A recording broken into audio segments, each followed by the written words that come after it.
제가 최근에 가장 많이 추천했던 게 이에요.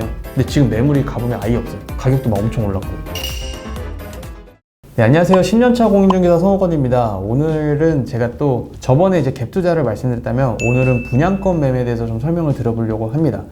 분양권 매매라고 했을 때 일단 기본적으로 저희가 갖고 있는 개념은 청약에 당첨되신 분이 계약금을 내고 나서 중도금, 잔금까지 가져가기 어려운 분들이 아무래도 이 분양권을 판매하려고 하십니다. 그러면은 또 그 아파트의 가치가 계속 오를 것 같다라고 생각하시는 분들이 분양권을 매입하게 되는 거죠. 그러니까 예를 들어서 뭐 아파트 가격이 한 5억이다, 우리가 10%라고 했을 때 한 5천만 원 정도 가지고, 그래서 소액 투자로서 사람들이 좀 이 투자법을 찾는 분들도 계시거든요. 중간에 중도금 같은 경우에는 잔금 때 이제 그 이자를 같이 내거나 시행사에서 그걸 책임지고 무이자 대출이라고 하고 빌려주는 경우가 많아요. 그래서 사실상 잔금 때까지 우리가 계약금만 가지고 이 분양권을 투자할 수 있다라는 개념을 보시면 될 것 같고요. 잔금을 언제 치르는 거예요? 잔금은 이제 부동산이 완전 완공이 되고 나서 입주하기 전에 치른다고 보시면 됩니다. 그럼 그때 전세를 모아서 치를 수 있는 거예요?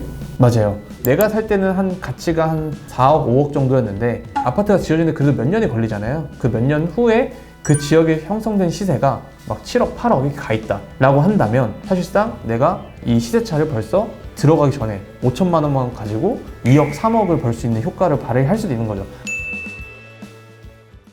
그 리스크라고 하긴 좀 애매하긴 한데, 왜냐면 저희는 이제 매수자 입장에서 지금 얘기를 하고 있기 때문에 애매하지만, 분양권이라는 거는 기본적으로 저희가 이걸로 이제 장기간 가져가라, 실제로 실입주를 해라 라는 개념이 들어있기 때문에 주택수와 이런 거에 상관없이 1년 미만 보유시에는 이제 70%까지 양도소득세가 나오게 되고요. 1년 이상 보유시에는 60%까지 이제 양도소득세가 나오게 됩니다. 그래서 만약에 1년 미만에 내가 이제 지방세까지 포함한다, 그럼 최대 77% 양도소득세가, 그리고 1년 이상을 한다, 그럼 66%까지 나오거든요. 그러면 내가 만약에 1억의 시세 차익을 얻었다, 7,700만 원 양도소득세로 내게 되고, 사실상 내가 손에 쥐는 건 2,300만 원 밖에 없는 거죠.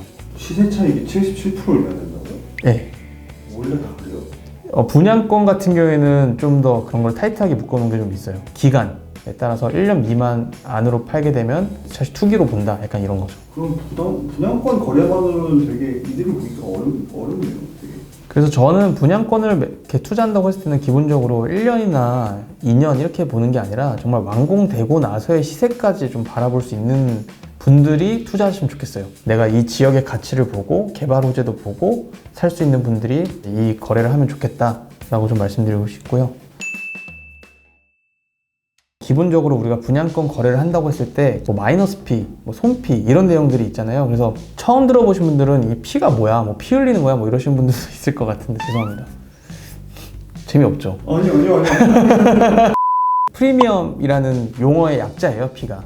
그리고 마이너스 B는 프리미엄이 오히려 마이너스로 갔다, 그래서 내가 돈을 내줘야 되는 상황이 되는 거고, 손피라는 거는 좀 불법은 아니지만 자칫하면 불법처럼 보일 수 있는 내용이긴 한데, 기본적으로 내가 손에 쥐는 피를 얘기합니다. 그러니까 쉽게 말하면 내가 산 아파트 분양권이 1억인데 이제 2억에 팔게 됐어요. 그러면은 1억의 세차가 생긴 거죠. 근데 여기서 저희가 내야 되는 게 이제 세금들이 있잖아요. 세금들까지 다 빼고 내가 손에 쥐는 피가 얼마냐까지 계산해서 손에 쥐는 피를 이제 손피라고 얘기합니다. 그래서 이 손피를 얘기할 때는 기본적으로 양도소득세까지 매수자에게 전가시키는 겁니다. 손피를 예를 들어 1억을 드리려면 얼마를 줘야 되는가?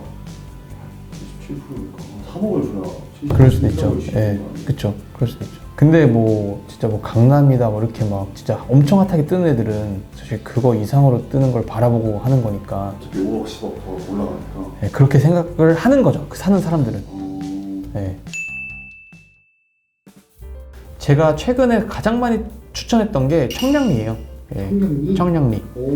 그 이유가 뭐 아는 분들은 다 알아요. 뭐 GTX 뭐가 이제 2개 선이나 다 들어오고 있고, 그리고 청량리역에 사실 수인분당선이 도달해요. 수인분당선 다 아시다시피 뭐 서울숲역, 뭐 로데오역, 강남구청 이렇게 메인 핵심 강남 라인들을 다 지나가는데, 그러니까 그런 미래 가치적인 교통편을 봐야 되는 건데, 참고로 지금은 이 GTX가 너무 길어지니까 또 사람들이 에이 막 쉬쉬해요. 근데 누군가 또 접근을 하거든요. 올해 초부터 얘기를 했는데 그때까지만 해도 전농동에 있는 SK 아파트가 하나 있거든요. 그때 매물 많았어요. 심지어 가격이 좀 떨어진 추세였거든요. 근데 지금 매물이 가보면 아예 없어요. 가격도 막 엄청 올랐고. 이거는 뭐냐, 우리가 미래적인 교통편, 미래적인 입지까지 뜯어봐야 된다라는 걸 말씀드리고 싶은 거예요. 또 뭐 있을까요, 입지적으로?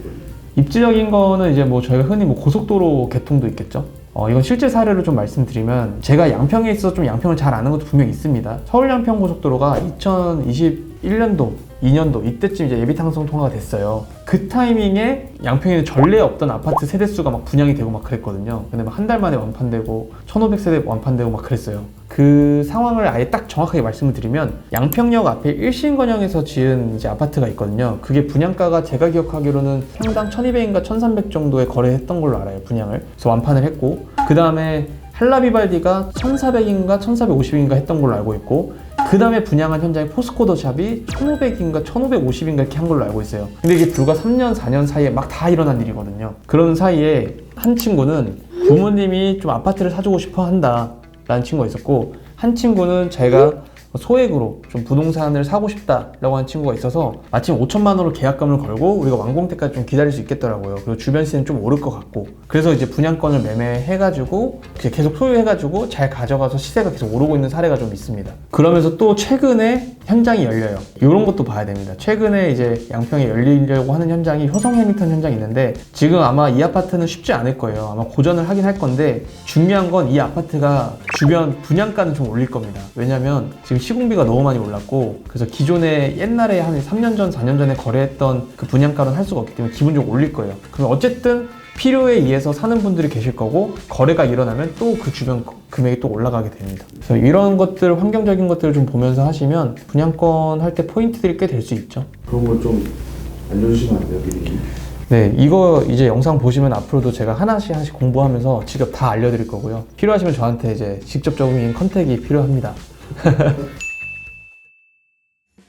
네, 그거를 아까 말씀드렸던 대로 마피라고 하거든요. 떨어진 금액에 파는 거를 마피라고 하는데, 떨어지는 경우가 있고요. 제가 아까 양평이 좋은 사례도 얘기했지만, 이제 양평 시내 쪽 사신 분들은 몰랐는데 롱문에도 그때 마침 분양이 다 됐거든요. 그분들은 마피로 파신 분들이 꽤 많아요, 주변에.